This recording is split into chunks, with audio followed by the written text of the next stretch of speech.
O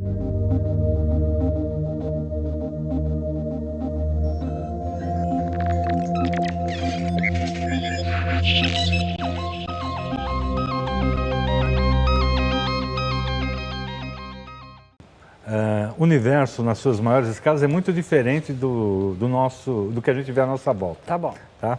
Nós estamos na superfície do planeta Terra, que é um objeto membro do Sistema Solar. A Terra, como os outros planetas, está girando em torno de uma estrela, que é o Sol. Quando à noite a gente vê estrelas no céu, todas essas estrelas, junto com o Sol, fazem parte de um grande sistema que a gente chama Via Láctea. A Via Láctea é o nome que a gente dá para a nossa galáxia. Como a nossa galáxia, existem bilhões e talvez um número até infinito de sistemas desse tipo no espaço. De outras galáxias? De outras galáxias. Fala num número infinito, Laerte, por quê? Se o universo for infinito, certamente que existem infinitas galáxias. Tá bom. Porque, em geral, quando a gente fala do universo observável, é uma região do universo a qual nós temos acesso. Sim. Mas o universo pode se estender, e aliás, pela cosmologia atual, ele é infinito. Então, o número de galáxias no universo seria infinito. Nas grandes escalas, quem povoa o universo são as galáxias. Tá? Sim. Elas se distribuem em vários tipos de estruturas. Como a força dominante nessas grandes estruturas é a força gravitacional, isso faz com que uma galáxia tenda a ficar próxima de outra. Quer dizer, uma tende a atrair a outra. Então, é muito difícil a gente encontrar galáxias isoladas. Em geral, a gente encontra as galáxias em pares, em pequenos grupos, ou mesmo formando aglomerados com centenas, milhares de galáxias. E é interessante, por exemplo, ainda em termos de estrutura, a gente vê a nossa vizinhança local. Tá? Então, temos aqui a Via Láctea e tem uma outra galáxia que também é visível no olho nu, que é a galáxia de Andrômeda. As duas galáxias formam um sistema binário, uma está girando em torno da outra. Tá. E cada uma delas tem um cortejo de galáxias satélites. Assim como a Lua é um satélite da Terra, tem várias galáxias, a gente conhece umas 30, que estão girando ou em torno da Via Láctea ou em torno de Andrômeda. Você diria que aqui em torno da Via Láctea e de Andrômeda, que você está contando, que tem essas 30, há ainda galáxias desconhecidas? Sim. Na verdade... Mas essas galáxias não são as que estão mais perto de nós? Sim, mas é que algumas delas são, curiosamente, são muito diferentes da nossa. Sim. O mesmo de Andrômeda. Existe um tipo de galáxia que a gente chama de galáxias esferoidais anãs. Esferoidal porque é mais ou menos arredondada, mas elas têm uma densidade de estrelas muito, muito pequena. Por exemplo, aqui na vizinhança do Sol, existe, digamos assim, uma estrela, em média, por ano-luz cúbico. Se a gente for considerar um volume cubo de um ano-luz de lado, tem em média, digamos, uma estrela. Tem galáxias em que, na nossa vizinhança, galáxias satélites, em que a densidade é 1000 vezes menor. Nossa. Então, eu olho para a galáxia e eu não vejo nada. É como se eu vejo o que está atrás. E a gente só identifica essa estrutura como sendo uma galáxia estudando as cores das estrelas, as propriedades das estrelas que estão numa dada direção. Que daí a gente percebe que existe sim, fora da nossa galáxia, um conjunto de estrelas numa dada posição, mas com uma densidade tão pequena que, se não fosse por estudos detalhados, a gente não associaria aquilo a um objeto. Com uma galáxia. Com uma galáxia. A que distância nós estamos de Andrômeda? De Andrômeda nós estamos, eu vou traduzir para anos-luz, né? Que é uma, a 2 milhões e 100 mil anos-luz de distância. Quer dizer que a luz que vem de Andrômeda... demora mais de 2 milhões de anos para vir de lá até aqui. É muito longe. É perto, mas é longe. É perto, mas é longe. É longe para os nossos padrões, mas em termos astronômicos, como eu falei, isso é a nossa vizinhança. A Via Láctea, por exemplo, tem 2 galáxias satélites que são visíveis a olho nu, aqui do hemisfério sul. As Nuvens de Magalhães. Essas 2 galáxias é possível, fora de São Paulo, numa região escura, na época do ano certa, serem vistas a olho nu como chumacinhos no céu. E são agora, as nuvens de Magalhães. São as nuvens de Magalhães. Se a gente olha com detalhe a região entre elas, a gente vê que existem pontes de estrelas unindo essas 2 galáxias, e entre elas é a própria Via Láctea. Na verdade, para você ter uma ideia, as nuvens de Magalhães, elas estão em órbita aqui, passam perto do disco aqui da Via Láctea. Da Via Láctea, e existe até a hipótese de que a última passagem da grande nuvem de Magalhães, próxima ao disco, induziu a formação de estrelas aqui, entre as quais o Sol. Então pode ser que o próprio Sol, e em consequência os planetas e a Terra, tenham sido formados como resultado da interação gravitacional entre a grande nuvem de Magalhães e sua passagem próxima ao disco da nossa galáxia, com as nuvens de gás aqui no disco da galáxia. Isso se acredita porque os modelos, né, para a órbita da grande nuvem de Magalhães sugerem que pode ter havido uma passagem próxima há cerca de 4,5 bilhões de anos atrás, exatamente quando o Sol se formou. Tá bom. Isso que é, assim, então, uma motivação forte para essa hipótese. Se eu observo a nossa galáxia na faixa dos vários comprimentos de onda, eu verifico que ela é uma estrutura que tem uma componente esferoidal, que a gente chama de bojo, e em torno desse bojo um disco muito, muito fino, relativamente, né? Relativamente ao bojo. Relativamente ao bojo e à sua extensão. E nesse disco existe, além de estrelas, no caso da Via Láctea, nuvens moleculares, nuvens de gás. O que são essas nuvens moleculares? São grandes nuvens com massas assim de milhares de vezes a massa do Sol e que são constituídas de moléculas, principalmente moléculas de hidrogênio. Por que essas nuvens são interessantes? Porque é nelas que se formam as estrelas. Quando uma nuvem dessa é perturbada, isso às vezes acontece quando passa por ela um braço espiral, porque a nossa galáxia é uma galáxia espiral. Ela apresenta aqueles braços espirais. Aqueles braços espirais são ondas. Do mesmo jeito que quando eu jogo uma pedra num lago em repouso, aparecem aquelas ondas circulares, num disco estelar em rotação, uma perturbação gera ondas na forma de braços espirais. Tá bom. E quando um braço espiral... Então a galáxia está rodando. Está rodando, está girando em torno de si mesmo, está girando... Ela e Andrômeda giram em torno de um centro de massa comum. Tá bom. O grupo local está se movendo em relação a um certo ponto no espaço. O grupo local são essas 30. São essas 30, o conjunto da nossa família aqui. Tá bom. E... Então, quando um braço espiral passa por uma nuvem dessa, pode comprimir a nuvem e formar estrelas. Então, quando a gente observa onde se dá a formação estelar em galáxias espirais, a gente vê que o grosso da formação estelar se dá justamente nesses braços. Se a gente olha, por exemplo, as chamadas galáxias elípticas, o que distingue essencialmente galáxias elípticas e espirais é o fato das elípticas não terem formação estelar. Por isso elas são mais vermelhas, as estrelas em média são mais velhas. E quanto mais velha uma estrela, mais vermelha ela fica. Um detalhe curioso...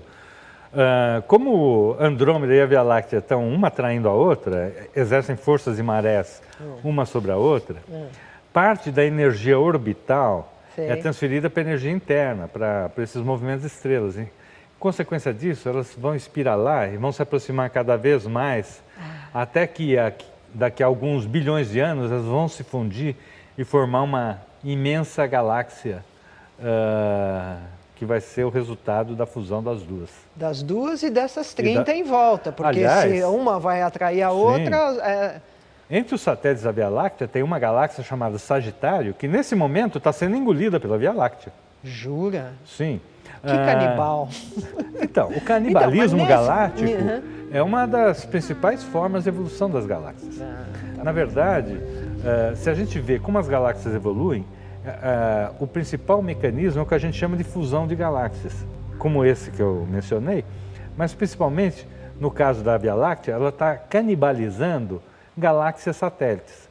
Então, tem um outro sistema chamado Ômega do Centauro, que é visível olho nu, sabendo onde olhar se pode ver, e com binóculo é fácil de ver, que sempre se imaginou que fosse um aglomerado globular. Mas tudo indica que é o núcleo de uma galáxia satélite da Via Láctea que foi deglutida pela Via Láctea e que subsiste hoje, porque a região, digamos, mais externa as estrelas já foram espalhadas aí pela Via Láctea, mas só a região mais central é que subsistiu até hoje. O estudo, digamos, do espectro eletromagnético sugere que, então, a nossa Via Láctea seria constituída por estrelas, nuvens de gás, poeira misturada com esse gás. As estrelas, conforme elas vão evoluindo, algumas explodem, jogam material para fora, Outras, como o Sol, nem chegam a explodir, mas ejetam material na forma de ventos, ventos estelares. Tá bom. Esse material ejetado tem muitos metais. Então, existe uma tendência para que esses metais vão se aproximando, juntando, formando filamentos e por reações até eletrostáticas, assim quando eu passo um pente, né, aqui na pele, por exemplo, daí pego um pedacinho de papel, ele é atraído. Essas interações eletrostáticas podem se estabelecer entre diferentes conjuntinhos de átomos e metais, e com isso vai crescendo esses grãos. Esses grãos, em geral, a gente acha que eles são microscópicos, tamanho da ordem de alguns microns, né? Mas eles existem em grande quantidade, misturado nessas nuvens moleculares. Tá bom. Né? Se a gente olha novamente o exemplo do sistema solar, quanto mais distante está um planeta, menor a velocidade com que ele gira em torno do Sol. Tá bom. Isso é uma das leis de Kepler. Quando a gente examina o que acontece... Netuno gira mais devagar do que a Terra. Netuno gira com uma velocidade menor do que a Terra gira. Tá bom. O Mercúrio gira muito rápido, Vênus já gira um pouco menos, a Terra um pouco menos, e assim por diante. Quando a gente aplica o mesmo exercício às estrelas da Via Láctea ou de outras galáxias espirais, a gente chega num resultado muito curioso, que a velocidade não diminui, ela fica essencialmente constante. Quando a gente olha uma galáxia espiral, as estrelas estão numa certa região, mas se eu observo essa mesma galáxia com radiotelescópio, eu verifico que as nuvens de gás se estendem muito mais. Tá? E eu também posso medir a velocidade dessas nuvens de gás e vejo que lá também a velocidade é mais ou menos constante. Ora, isso era um grande problema. Né? Como que se pode entender? As leis de Newton, me parece. Aparentemente. Né? Então, como que a gente pode conciliar essas coisas? O jeito que se encontrou para conciliar isso é supor que, na verdade, toda essa estrutura que a gente conhece de estrelas, gás, bojo da galáxia, disco da galáxia, está imersa num halo constituído do que a gente chama de matéria escura. É um tipo de matéria que não teria interação nenhuma com a luz. Não absorve luz, não emite luz. Por isso que a gente chama de matéria escura. A matéria ordinária, essa que constitui a gente, as coisas que a gente conhece, a gente chama de matéria bariônica. Porque bárion é um nome que os físicos dão para partículas como prótons e nêutrons, que constituem o grosso da massa que a gente conhece. Tá? Se imagina que no universo exista entre 5 e 7 vezes mais matéria escura que matéria bariônica. Nos aglomerados de galáxias, por exemplo, a maior parte da matéria bariônica não está dentro das galáxias. Está no meio intergaláctico, na forma de um gás muito quente, e é tão quente e pouco denso que emite raio-x. Esse gás foi descoberto nos anos 80 por sua emissão em raio-x. E foi, inclusive, uma descoberta até surpreendente, porque até aquela ocasião se imaginava que o grosso da massa bariônica estava nas galáxias, estava, por exemplo, na forma de estrelas ou na forma de gás, mas nas galáxias. E verificou-se que nos aglomerados de galáxias não é isso que acontece. Os aglomerados de galáxias são o seguinte: no grupo local de galáxias, onde nós estamos, né, tem duas galáxias brilhantes, que é a Via Láctea e a galáxia de Andrômeda. Num aglomerado de galáxias rico, por exemplo, você pode ter centenas a milhares de galáxias brilhantes num volume essencialmente do tamanho do grupo local. Então, são regiões com muito mais densidade. Do que a nossa aqui. Do que a nossa. Então, a nossa região é uma região pouco densa. Pouco densa, é uma região muito típica. Tá Esses aglomerados são muito mais raros. Tá bom, entendi. Né? A nossa região é uma região... A nossa paisagem cósmica é uma paisagem típica, digamos assim. Tá bom. Enquanto que os aglomerados já são grandes metrópoles, no contexto cósmico. O que é uma lente gravitacional? Então, a lente gravitacional, ela foi também...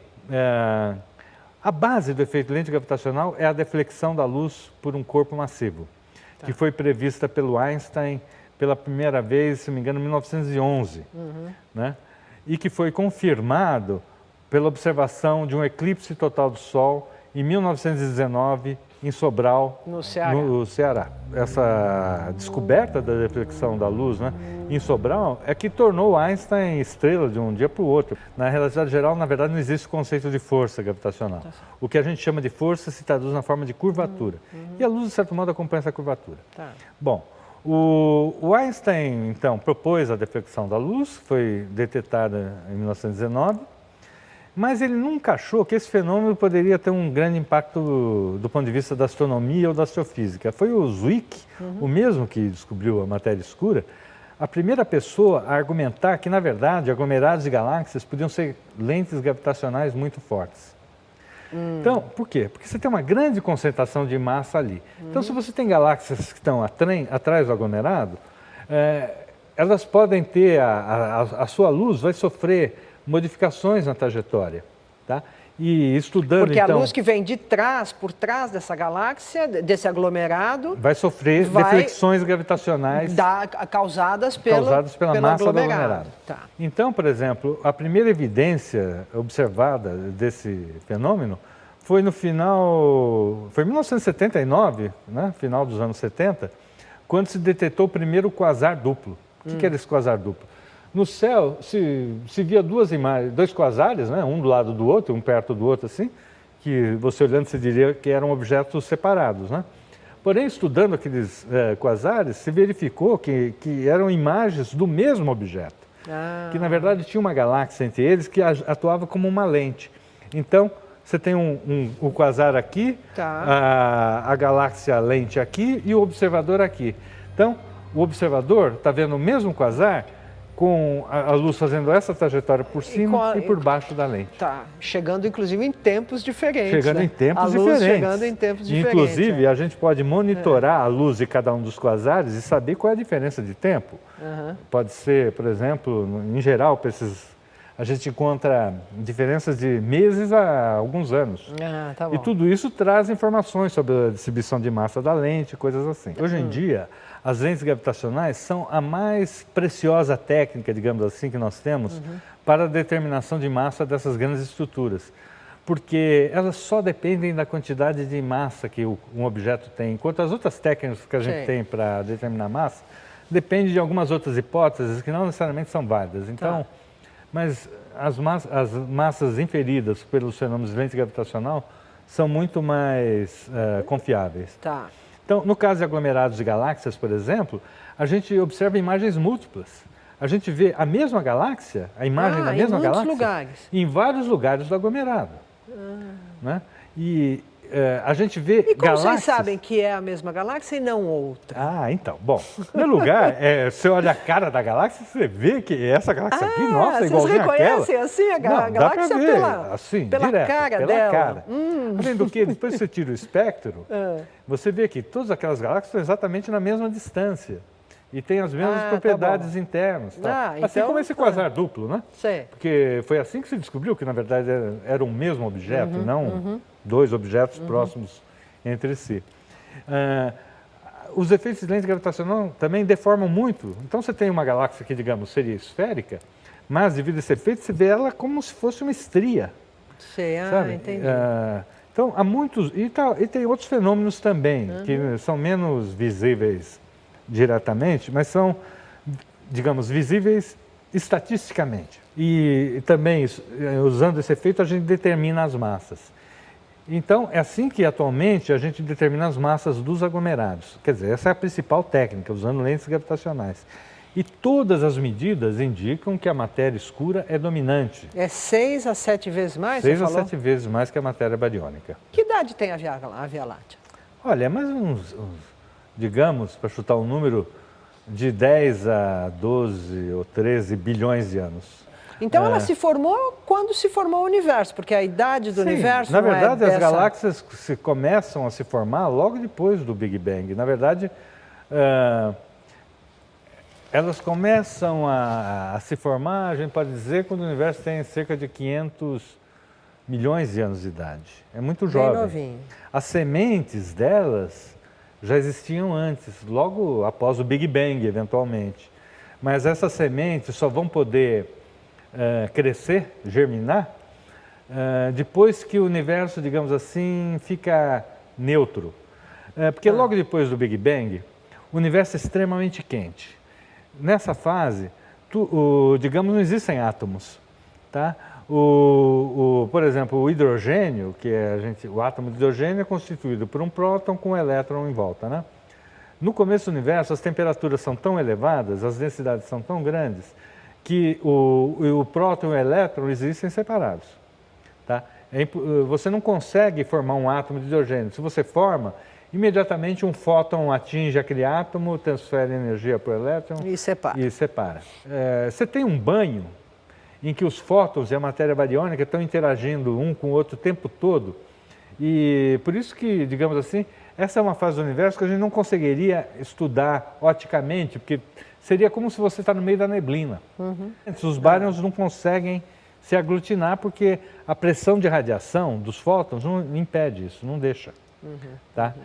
E essa divisão é justamente dada por aquele famoso mapa da radiação cósmica de fundo. Esse mapa, ele reflete o que a gente chama de superfície do último espalhamento, quer dizer, para distâncias maiores ou épocas anteriores a isso, os fótons estavam se espalhando, interagindo entre si, interagindo com as partículas ionizadas, né, prótons, elétrons, etc. A partir daí a matéria fica neutra, pode cair sobre as sementes de matéria escura, evoluir e formar os corpos celestes. Quer dizer que a formação de galáxias, estrelas, corpos celestes, como você falou, depende da matéria escura. Depende da matéria escura. Porque a matéria escura, pelo fato dela não interagir eletromagneticamente, não interagir com os fótons, ela, essencialmente, segundo os modelos mais simples, né, ela interage apenas gravitacionalmente. Então, ela pode se condensar e formar núcleos de matéria escura, condensações. Tá. Né? Enquanto que... sim, porque os fótons, ela não interage com os fótons. Não interage com os fótons. Não, os fótons não atrapalham ela, então os fótons estão passando ali. E, na verdade, o que acontece? Acontece um fenômeno muito interessante. Porque, digamos que você tem uma condensação de matéria escura. Os fótons sentem a atração gravitacional dessa condensação. Então, digamos assim, os fótons e os bárions são todos juntos, tá? Porque os fótons e bárions ficam interagindo entre si. E daí eles sentem a atração, digamos, de um dado halo de matéria escura e tendem a cair sobre ele. Só que devido à pressão de radiação, é como se fosse um bate e volta. Ele bate e não consegue ficar lá e cria-se então uma onda é tipo uma onda sonora, tá? Que começa a se propagar. Como a tal pedra jogada no lago que forma uma onda que vai se propagando. E essa onda vai se propagando até chegar na fase da recombinação, que é essa fase que você acabou de mostrar aí, que a gente observou, por exemplo, com o satélite WMAP. E daí o universo fica transparente para os fótons vão embora, não precisam mais estar junto com os bárions nessa onda, porque essa é uma onda de fótons e bárions. E daí, os fótons vão embora e fica esses anéis de bárions. Esses bárions vão ser atraídos pela matéria escura, também vão atrair matéria escura. Então, nessa região vai haver uma probabilidade de você formar galáxias. Então, certo. Esse fenômeno foi previsto e foi detetado pela primeira vez na análise desse mapa da radiação cósmica de fundo e, posteriormente, na própria distribuição de galáxias. Um dos grandes fenômenos hoje, que a gente detetou há poucos, em 1997, é a chamada energia escura, que é um grande mistério. A gente já não sabe grande coisa sobre a matéria escura. A energia escura a gente sabe muito menos. Energia escura é o nome que nós damos ao fenômeno que seria responsável pela aceleração do universo. O que eu quero dizer com isso? É que sempre se imaginou que o universo estava em expansão, mas que essa expansão fosse desacelerada. Quer dizer, conforme passa o tempo, a expansão vai diminuindo, a velocidade da expansão diminui. Exatamente. E o que se verificou é o contrário, que a expansão está acelerada. O único jeito de explicar isso no contexto da cosmologia, da relatividade geral, é supor que existe um tipo de coisa aí, um fluido, que a gente chama de energia escura, que tem propriedades muito exóticas, como pressão negativa, que é uma coisa que não é nem intuitiva, a gente não sabe nem bem o que significa isso, que é a tal energia escura, tá? Bom, se imagina que o universo comece no que a gente chama de Big Bang, tá? O Big Bang é um fenômeno que não é muito intuitivo, porque quando a gente fala em Big Bang, parece que num dado ponto houve uma explosão. Na verdade, não é assim, tá? Se o universo é infinito, ele já nasce infinito. E o Big Bang, essa tal explosão, ocorre em cada ponto desse universo infinito. Então, vamos imaginar que eu tenho um universo que possa ser representado por uma calota esférica, como se fosse uma bexiga, tá? Então, o que eu chamo de universo é a superfície dessa bexiga. Não é nem o que tem de fora, nem o que tem de dentro. Tá bom. E, então, a expansão do universo é essa bexiga sendo inflada. E essa expansão inicialmente é desacelerada.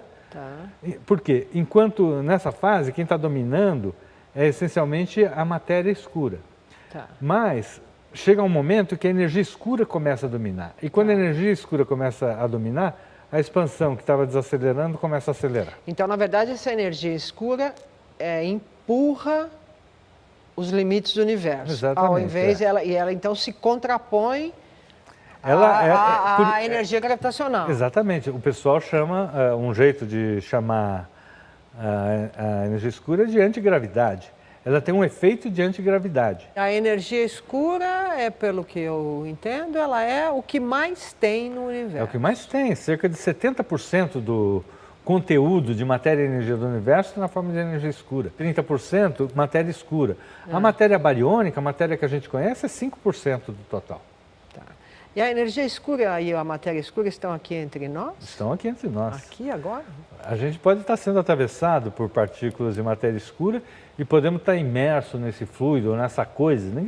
Não sabemos exatamente o que é de energia escura. Do ponto de vista da cosmologia, a gente está numa situação um pouco curiosa, que o pessoal chama até de cosmologia de precisão.